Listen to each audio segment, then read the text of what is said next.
They gave him a fucking gun. This is no longer Gogmazios. It's Glockmazios.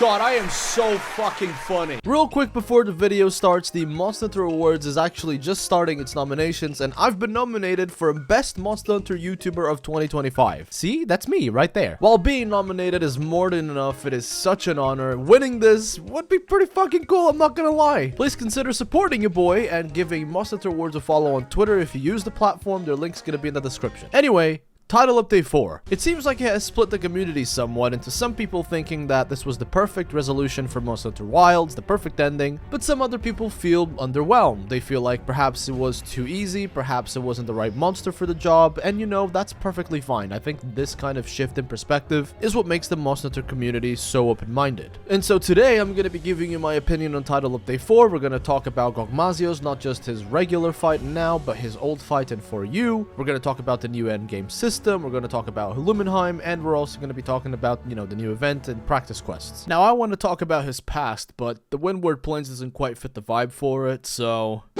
Okay, that's better. Gogmazios is the final boss in the G-rank expansion of Monster Hunter 4 called Monster Hunter 4 Ultimate, or For You for short. He is a big siege hunt that is actually focused more around the multiplayer aspect of Monster Hunter, kinda like what Savage Omega does in Wilds. You fight him in Dundorma, more specifically the Battle Quarters. Now, if Dundorma sounds familiar to you, it's because this city is kind of like the unofficial hub, or HQ, of the Hunters Guild. It's a pretty cool place, but because of its location, it is prone to Elder Dragon attacks, which is why the Battle Quarters was developed in the first place. It was there to, you know, repel Elder Dragons and such. But even though this is the purpose of the facility, what's kind of funny is that Gogmazios is a bit of an exception to what's going on here. He is one of the biggest monsters ever in Monster Hunter, and the reason as to why I say that he's an exception, despite him being an Elder Dragon, is because very little is actually known about him. What we currently know is that this is a species of Elder Dragon that can sleep for decades or maybe even centuries, just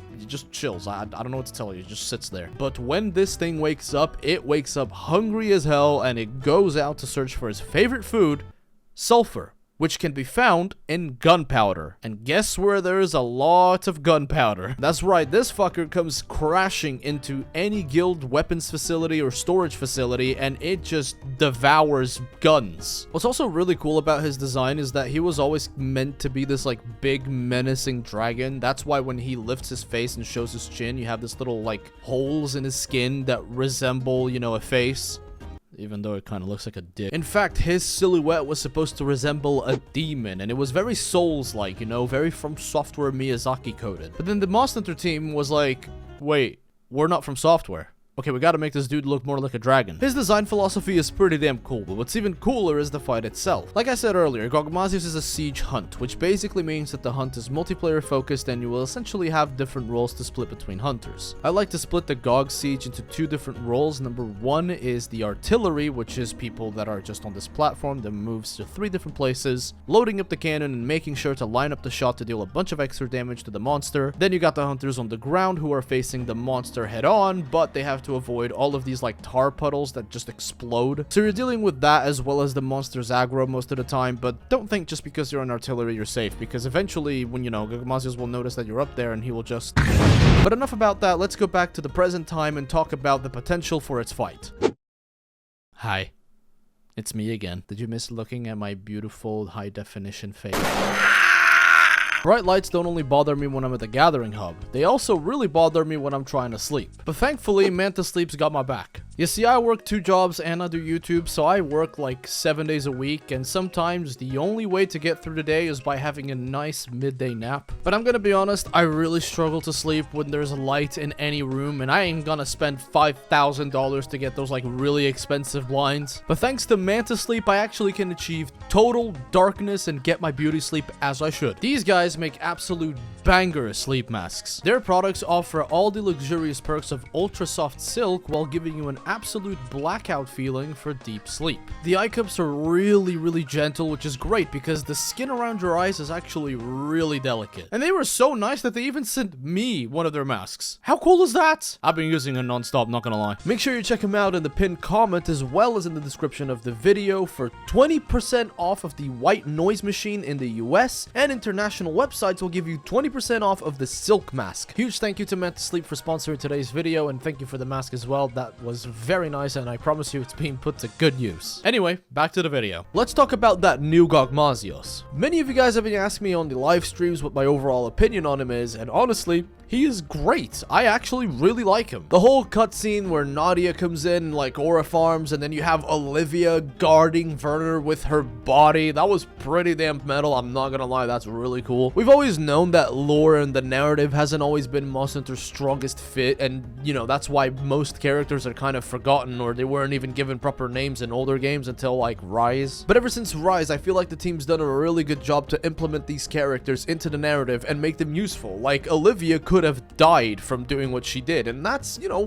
raising the stakes like that for a character, that's pretty cool. It makes me care about him. Bringing back Nadia as well was a great decision, because now there is literally no doubt Monster Hunter Wilds is Monster Hunter 4 2. There's no room for doubts. Fabius is the Ace Lancer, Nadia is the Ace Gunner, and Gemma is Little Miss Forge, and she's now like almost in her 30s. The biggest plus about Gogmazios and, you know, his overall fight in Wilds is definitely the Elder Breaker, because that thing is insane. We have a fucking railgun that was designed to take on apparently like elder dragons. Like, what the fuck? I need Oceanus to make another lore video, because if the ancient civilizations of Monster Hunter had technology this advanced and they still got wiped out, I'm terrified of what could come next. Above all, Gogmazios is a spectacle fight. Everything about it is meant to look over the top and dramatic, and I love it. I love myself a siege hunt that is a lot about the spectacle. That's why I love Fatalis, that's why I love the Latrion, and this isn't really something we've ever seen before, because before in 4U we had the Destroyer, but this is a huge upgrade in my opinion. And I like how the Nexus and connecting it to the Elder Breaker had this whole like NPC character interactions with it. I know some people got annoyed that we have to have NPCs and, you know, you can't really get them out of there if you want to do a quote-unquote true solo, but I don't know, man. I feel like they fit the bill. The fight is designed to have this like feel of as many people as possible. I mean, there's 8 hunters technically speaking in this hunt. But yeah, the railgun was a cool like actual fight element, and the lore implications of it are also really interesting. So yeah, this is actually my favorite part about the whole fight. For me, the biggest minus though, or the thing that I liked the least, is its flying phase, because let's be real, even in 4U, it wasn't very fun. In 4U, you had these 2 binders in the arena. Essentially, when the monster went up, you'd shoot them, and then the monster would go back down. Or whoever was in artillery had to just pray that Gogmazios would walk in front of the cannon when it was fully loaded, shoot that bitch, and pray that it comes down as well. But in Wilds, because this is technically something that they just discovered, this is an area that was unknown until this point, they kind of have to make do with what they have, hence the compact anti-wyvern gun. It was more fun to use them at first, because, you know, you essentially have a mini railgun on your wrist, which is again pretty damn insane. This is a technology that ancient civilizations had. They do a ridiculous amount of damage, they're ample, and you know, they run out eventually, so you can't just spam them all the way until the end of the hunt, but still, it doesn't feel like it was the best idea in my opinion. I do believe it was an upgrade over what we had in 4U, but even what we had in 4U was just, you know, oh, the monster went up, okay, this machine, you have to press a button and then it comes back down. It felt like the flying phase was meant to be avoided rather than interacted with. But at least now we have a little bit more interactivity with it, and you know, it forces you to use your slinger, you know, it forces you to use the hook on it, and it forces you to use the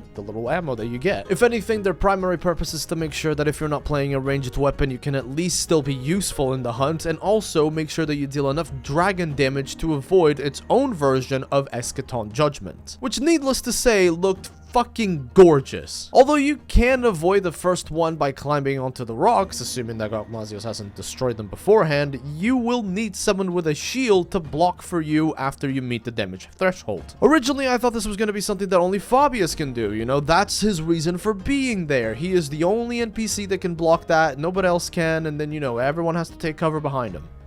But I was wrong. Anyone that can have a shield or just the ability to block, like the greatsword and maybe the heavy bowgun. I'm not too sure if that one's true though. If you're a heavy bowgun player, let me know in the comments if you can block this thing, okay? I actually don't know. But yeah, having your friends be able to block it as well, dude. Lance and gun lance players and sword and shield players and charge blade players and greatsword players, yo, you must be feeling like the fucking hero. And I think it is so awesome to have that be a thing. You know, if you have that kind of weapon, you can interact with the fight differently, but if you don't, you're not obligated to play a weapon with a shield because you can actually just go to Fabius. I think it's a smart way to make sure that people like me who play, like, I don't know, Switch Axe a lot don't have to just die. It's a better version of Eschaton Judgment, who has a little bit more interactivity, because with Eschaton it would be like, okay, it's still dealing damage but not as much, so you just still have to heal through it. But now you can actually interact with that move a little bit more dynamically, and I'm all for it. I think this is, again, a huge upgrade. Speaking of upgrades, let's talk about that endgame system. I'm gonna be a bit of a negative Nancy here, because it's no secret to anyone, I don't like the Ardian weapon system. In most cases, they are so much better than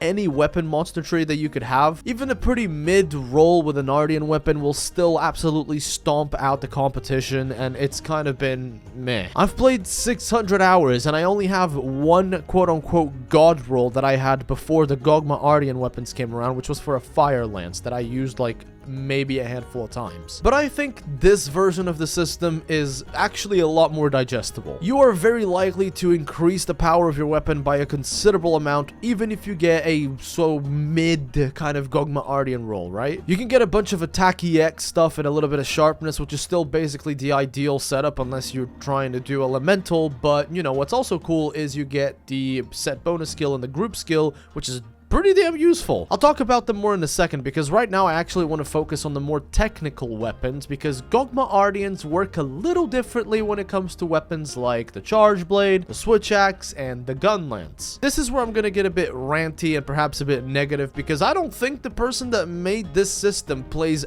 any of these technical weapons. If you don't play them, I'm gonna try to explain this as easily as I can, and I'm gonna use the Gun Lance as an example. Gun Lance has had 3 types of shelling ever since it was released. Normal, which is usually used for more raw damage as you have more shells, so when you unload them you will be doing more damage. Long, which was usually aimed at reducing the cooldown of Wyvern Fire and increasing the damage of Wormstake, that's the big drill that you stick to the monster. And Wide, which was primarily used for a more tanking playstyle, something a little bit more defensive. It's a playstyle that I used when I wanted to learn monster movesets. But for some reason in Wilds, Wide does the most amount of damage flat. That means that the best kind of gun lance that you can have is a gun lance with wide shelling, and for some reason when you do a Gogma Ardian, if you choose an attack reinforcement you will get normal, if you choose a affinity reinforcement you get long, and if you choose the elemental reinforcement you get wide. Do you see where the problem is here? Neither affinity or element is useful in a gun lance. It is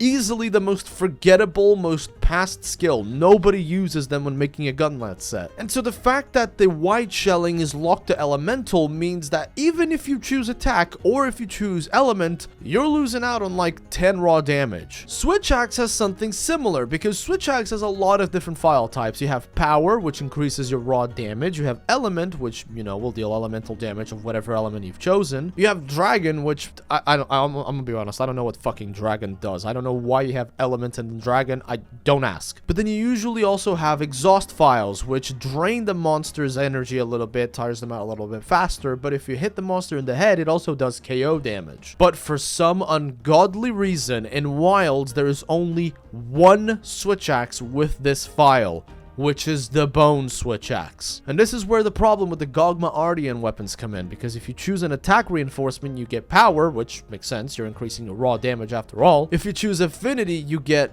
elemental for some reason. That doesn't make a lot of sense, but if you choose elemental, you get elemental, which makes perfect sense. Again, do you see the problem here? Why do we have 2 different reinforcement types with the same file type? That makes no sense. So yeah, for some of the technical weapons, they will still be flat out upgrades upon whatever you had before, but they just don't feel very logical. I honestly feel like the system needs a little bit of a review, because for the more technical weapons, this shit is a little ass, and it kind of affects your build variety, which is a shame, because the next thing that I'm going to talk about is the armor reinforcement system. You can now transcend your armor to give it a better defense rating, and this also means that you can bring older armor back, because it will have not only better defense stats, but also better deco slots. And since the Gogma Ardian weapons can give you not just a set bonus skill, but a group skill, this means that the build variety is officially through the fucking roof. I'm so happy this is the case because I was so worried that Gogmazios was just gonna be the new meta. Like, everyone's just wearing full Gogmazios, kind of like Fatalis and Iceborne, but no, it's the complete opposite. You can get something like Lord Soul, which means that you no longer need to use 3 Gamma pieces to have a Lord Soul build. And with the new stuff like the Gogma Apocalypse, where it increases your elemental damage when the monster is enraged, there's a lot of different build variety and testing to be done. But overall, yeah, I do think that the system is pretty cool. It kind of fixed some of the problems that I had with the Ardian weapon system, but at the same time, I don't like that the monster weapon tree is completely left behind. And I also really don't like that, again, some of the technical weapons just get weird decision-making skills here. It doesn't make a lot of sense, and I wish this to be reviewed if possible. What I have been surprisingly pleased by is the new Lumenhymn, whatever the fuck you want to call it, the new Festival of Accord. This is now Disney Hunter, and I'm all for it because this event is packed with stuff to do. New event quests, with one of the most notorious one being the fucking Brazilian walk to school experience. God, that quest is annoying, but it's also really fun. The event armor looks sick. In fact, I've already made a layered set that I think looks dapper with it. I've seen a lot of people on my open lobby streams with really good layered sets because of, you know, some of the pieces that you see here. And then you got the new NPC costumes. Here's my reaction seeing Gemma in her new outfit for the first time. Have Gemma change outfit? Absolutely. Oh, God!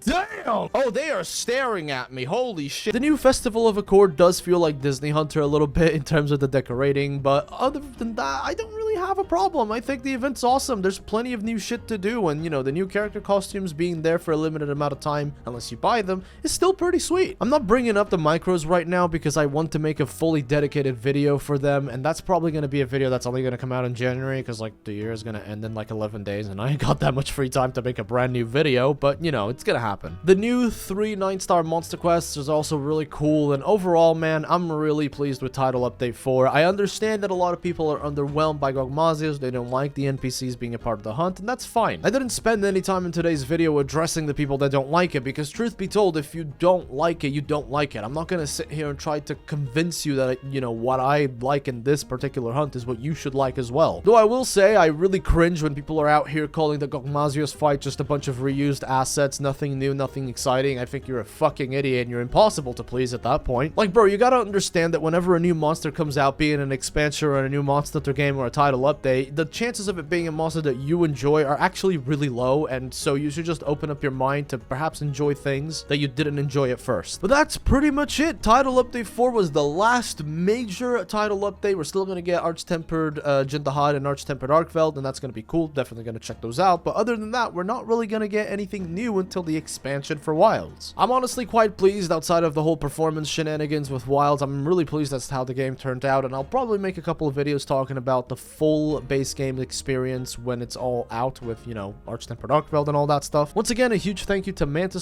for sponsoring today's video. You guys are awesome. I really appreciate you taking care of your boy like this. You guys should definitely check him out. Again, pinned comment or link in the description. But that's pretty much everything from me. Y'all know the drill. Stay safe, and until we meet again.